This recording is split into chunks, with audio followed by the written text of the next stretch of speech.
అదే RTV app వార్తల్ని క్షణాల్లో చదివే అవకాశం ఉంటుంది. ఒక న్యూస్ పేపర్, ఒక టెలివిజన్ ఛానల్ మీ చేతుల్లో ఎప్పుడూ ఉంటాయి. Senior pastor in the diocese. ఈ రాయలసీమ అధ్యక్ష మండలం ఈ 4 జిల్లాలలో వ్యాపించి ఉంది. ఏదైనా ఒక మెడికల్ బోర్డ్, ఒక మెడికల్ సూపరింటెండెంట్ని నియమించాలన్నా తీసివేయాలన్నా సెంట్రల్ బోర్డు చాలా ప్రాముఖ్యం. ఆ సెంట్రల్ బోర్డుకు సెక్రటరీ, డయాసిస్ సెక్రటరీ, ఈరోజు మెడికల్ సూపరింటెండెంట్గా నియమింపబడుతున్నటువంటి డాక్టర్ రవీంద్రాను గురించి డయాసిస్ సెక్రటరీకే తెలియదు. సెంట్రల్ బోర్డు ఆమోదం పొందలేదు. బిషప్ గారు కేవలం ఒక నియంతగా, ఇది ఒక తన సొంత ఎస్టేట్గా భావిస్తూ ఉన్నారు. ఒక సిస్టమ్ లేదు, ఇదంతా తన సొంత ఒక యజమాన్యంగా ఆయన భావిస్తూ ఉన్నాడు. బిషప్ గారు, ఆయన కుమారులు దౌర్జన్యం పెరిగిపోయింది. ఈ మధ్యకాలంలో నా మీద దాడి చేసి మరి నా బండికి గాయపరిచి నా మీద కొట్టడానికి వస్తే నేను పోలీస్ కంప్లైంట్ ఇచ్చాను, ఎఫ్ఐఆర్ అయింది. కాబట్టి పాత్రికేయులకు నేను చేసే ఒక విన్నపం ఏంటంటే, మీరు కలెక్టర్ దృష్టికి, ఎస్పీ దృష్టికి తీసుకెళ్ళండి. మాకు సినాడ్ ఉంటుంది చర్చ్ ఆఫ్ సౌత్ ఇండియాకు చెన్నైలో, అది కూడా ఇప్పుడు ఉనికిలో లేదు. అది సుప్రీంకోర్టులో ఉంది. మాకు చెప్పుకోవడానికి ఏ దిక్కు లేదు. కనీసం మన జిల్లా అధికారులైనటువంటి కలెక్టర్, ఎస్పీ గారుల దృష్టికి మీరు తీసుకెళ్లి న్యాయం చేయండి. ఈరోజు మెడికల్ సూపరింటెండెంట్ను తొలగించడం అనేది అతనికి ఎలాంటి ఇన్ఫర్మేషన్ లేదు. ఇది చాలా అన్యాయము.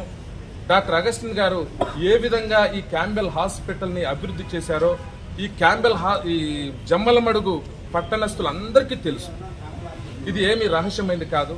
ఆయన చేసిన అభివృద్ధి మన కళ్ళకు కట్టినట్టు జరుగుతూ ఉంది. కేవలం ఈ డబ్బుల యొక్క ఆస్తి పంపకాలలో ఆయన ఆశించిన లంచం ఇవ్వలేదన్న దురుద్దేశంతో డాక్టర్ గారు అయితే మెడికల్ సూపరింటెండెంట్గా అపాయింట్ చేసి బిషప్ గారు చేస్తున్నారో ఇదంత తప్పుడు వైఖరి. ఆయన తన దౌర్జన్యంతో ఈ పరిపాలన ఆయన చేస్తా ఉన్నాడు. మేము దీనిని పూర్తి వ్యతిరేకిస్తున్నాం. ఆయన ఒక ఇంటిమేషన్ లేదు, తన ఇష్టానుసారంగా. ఈవెన్ ఆ సెంట్రల్ బోర్డులో కూడా పూర్తి డెసిషన్ తీసుకోలేదు. ఇంటికాడ పోతాడు, ఆయన రాసుకుంటాడు, బలవంతంగా సంతకాలు పెట్టించుకుంటాడు. ఇటువంటి దుష్ట పరిపాలనతో బిషప్ గారు ఈ అగస్టిన్ పైన ఇటువంటి తప్పుడు చర్య తీసుకున్నాడన్న విషయాన్ని జ్ఞాపకం చేస్తాను. ఇప్పుడు ఆయన హాస్పిటల్ని ఎంతో ఉన్నతమైన స్థితికి తీసుకుని వచ్చిన ఆయన పని ఎందుకు చేస్తున్నాడు ఇట్లా? నేను కూడా మెడికల్ బోర్డు మెంబర్నే. మేము ఆయన పక్షాన మాట్లాడతామన్న ఉద్దేశంతో మమ్మల్ని అక్కడ కూడా పోలీసు వాళ్ళని అడ్డుపెట్టి మెడికల్ బోర్డులో కూడా రానికోకున్నట్లు చేస్తా ఉన్నాడు ఆయన. ఇది చాలా దురదృష్టకరం, ఇది బాధాకరం. కనుక అధికారులు కూడా దృష్టించి, సార్ అక్కడ గతంలో మెడికల్ బోర్డులో పోలీసు వాళ్ళు మాకు అబ్జెక్ట్ చేసినప్పుడు ఎస్ఐ గారితో మాట్లాడినాం, సిఐ గారితో మాట్లాడినాం, ఈయన ఇట్లా చేస్తున్నాడు అన్నప్పుడు వాళ్ళు కూడా మా మాటలు కన్విన్స్ అయ్యి మమ్మల్ని లోపలికి మళ్ళీ పంపించారు. కనుక ఇటువంటి వాటిని మేము తీవ్ర ముక్త కంఠంతో ఖండిస్తున్నాము. ఇది దుష్ట పరిపాలన, దుష్ట చర్య. నా పేరు రెవరెండ్ డాక్టర్ జేకబ్ ఫ్రాంక్, అధ్యక్ష మండలంలో ఒక సీనియర్ గురువును. నేను కూడా బిషప్గా పోటీ చేసినాను. ప్రధానంగా 3 విషయాలు నేను ప్రెస్ వారి దృష్టికి తెస్తాను. ఇది ఒక క్రైస్తవ చారిటబుల్ ట్రస్ట్ సంస్థ. బిషప్ గారు మాతో పాటు ఒక ఉద్యోగి, ఆయన జీతం తీసుకుంటున్నాడు.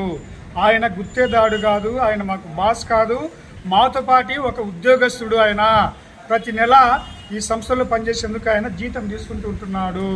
నంబర్ 1. నంబర్ 2, ఏకపక్షంగా ఒక నియంత మాదిరి ఉన్నట్టుండి అర్ధరాత్రి తెల్లవారుజామున ఒక ఇన్ని ఏళ్ళుగా ఇక్కడ మంచిగా రేయింబవళ్ళు సమర్పణ సేవా దృక్పథంతో పనిచేసినటువంటి డాక్టర్ అగస్టిన్ రాజు గారిని ఉన్నపాటున తొలగించి ఒక క్రైస్తవుడు, ఒక కమిటెడ్ క్వాలిఫైడ్ డాక్టరు, ఈ సంస్థని ఎంతగానో అభివృద్ధి చేసిన ఒక మహోన్నతమైన వెలువడిన డాక్టర్ గారిని, అగస్టిన్ రాజు గారిని తొలగించి ఒక అర్హత లేని ఒక ఎస్సీ కులమునకు చెందిన, మన్నించండి మాకు ఎవరి మీద చిన్నచూపు లేదు, మా రూల్స్ ఏం చెప్తాయంటే, మా యొక్క ఈ 4 జిల్లాల రాయలసీమ డయాసిస్ రూల్స్ ఏం చెప్తాయంటే, ఒక ఎస్సీకి కులమునకు చెందిన వారు పని చేయవచ్చును, సంస్థల అధిపతులుగా పనిచేసే అవకాశం లేదు.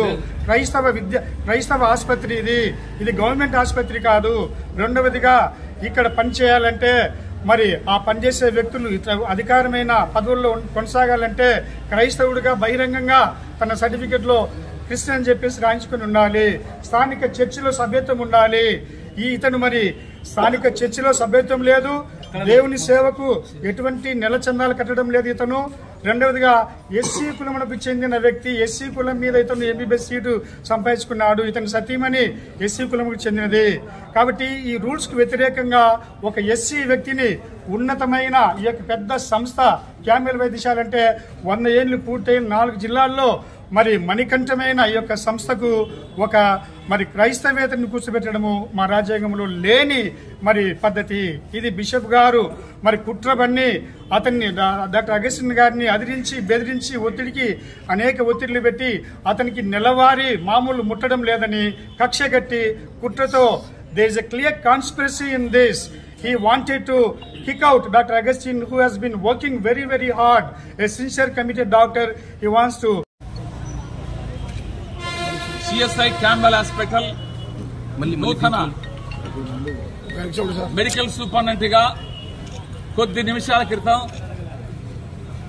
అధికారికంగా CSI రాయలసీమ డయాసిస్ అధ్యక్షుల వారి సెంట్రల్ బోర్డు వారి నియామకం మేరకు ఉత్తర్వులు తీసుకుని నూతన అధ్యక్షునిగా నియామకం చేసి ఉన్నాం. As a vice president Rayalaseema diocese, అలాగే అసిస్టెంట్ సెక్రటరీ వినయ్ కుమార్ బాబు, కోశాధికారి శ్రీ కె మేరీ కుమార్ గారు, రాయలసీమ అధ్యక్ష ఖండపు legal adviser Shri Balu garu, local pastor గారు థామస్ బాబు గారు. దేవుడు నాకు ఇచ్చిన యొక్క బాధ్యతలను బట్టి సమస్త మహిమ ఘనత దేవునికి చెల్లిస్తున్నాను మొదటిగా. రెండోదిగా ఈ యొక్క బాధ్యతను నాకు నన్ను నమ్మి పూర్తిగా ఈ బాధ్యతలు అప్పగించిన మా బిషప్ తండ్రి గారైన reverend doctor P Aizawl Varaprasad తండ్రి గారికి, తల్లి గారికి నా యొక్క హృదయపూర్వకంగా థ్యాంక్స్ తెలియజేస్తున్నాను. నాకు ఇచ్చిన బాధ్యతలు గొప్పగా తండ్రి గారు నాకు అప్పగించారు. కాబట్టి తండ్రి గారికి నా యొక్క ఏఎంసీ క్యాంబెల్ ఫ్యామిలీ తరఫున అంతటి తరఫున మేము థ్యాంక్స్ చెప్తున్నాము. అదేవిధంగా ఈ యొక్క ఇన్స్టలేషన్ ప్రోగ్రామ్కి వచ్చిన ఆఫీస్ బేరర్స్, ప్రత్యేకంగా వైస్ ప్రెసిడెంట్ సల్మాన్ అన్న గారికి, అదేవిధంగా అసిస్టెంట్ సెక్రటరీ వినయ్ బాబు గారికి, ట్రెజరర్ మేరీ కుమార్ అన్న గారికి, బాలు సార్ మా యొక్క అడ్వకేట్ గారికి ప్రత్యేకమైన నా యొక్క శుభాలు థ్యాంక్స్ తెలియజేస్తున్నాను. అదేవిధంగా లోకల్గా వచ్చిన పాస్టర్స్, మా యొక్క డివిజనల్ చైర్మన్స్ గారికి, అదేవిధంగా ముఖ్యంగా డివిజనల్ చైర్మన్ పాస్టర్స్కు వచ్చిన మా యొక్క పాస్టర్స్ అందరికీ నా యొక్క హృదయపూర్వక థ్యాంక్స్ తెలియజేస్తున్నాను. అదేవిధంగా ఈ యొక్క ప్రోగ్రాంకు వచ్చేసి ఇంత చక్కగా జరిగేదానికి వచ్చిన పోలీస్ సిబ్బంది, ఆ తర్వాత సిఏ లింగప్ప గారికి, అదేవిధంగా వచ్చిన పోలీసు వాళ్ళందరికీ ప్రత్యేక వందనాలు తెలుపుకుంటాను. ముఖ్యంగా పాత్రికేయులకు కూడా నా యొక్క శుభాలు, నాకు థ్యాంక్స్ తెలియజేస్తున్నాను.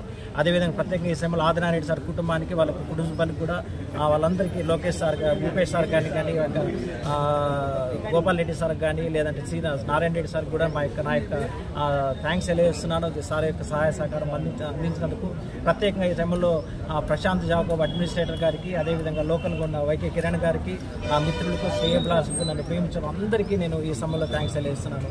దేవుడు నాకు ఇచ్చిన మంచి పనిని నా శక్తి వంచన లేకుండా దేవుని కోసం ఇది చక్కగా నేను నిర్వర్తిస్తాను. ఈ యొక్క బీద ప్రజలకు పాటుపడు కోసం, ఈ యొక్క క్షేమం కోసం, హాస్పిటల్ క్షేమం కోసం, డయాలసిస్ క్షేమం కోసం, ఈ యొక్క ఏ మోటోతో అయితే ఈ యొక్క హాస్పిటల్ స్టార్ట్ చేశారో అదే మోటోతో నేను పనిచేస్తానని తెలియజేస్తున్నాను. ప్రత్యేకంగా మీరు వచ్చిన మీడియా మిత్రులందరూ మరిన్ని వీడియోస్ కోసం ఛానల్ ని సబ్స్క్రైబ్ చేయండి. లేటెస్ట్ అప్డేట్స్ కోసం వాట్సాప్ ఛానల్ ని ఫాలో చేయండి. అండ్ లింక్ డిస్క్రిప్షన్ లో ఉంది.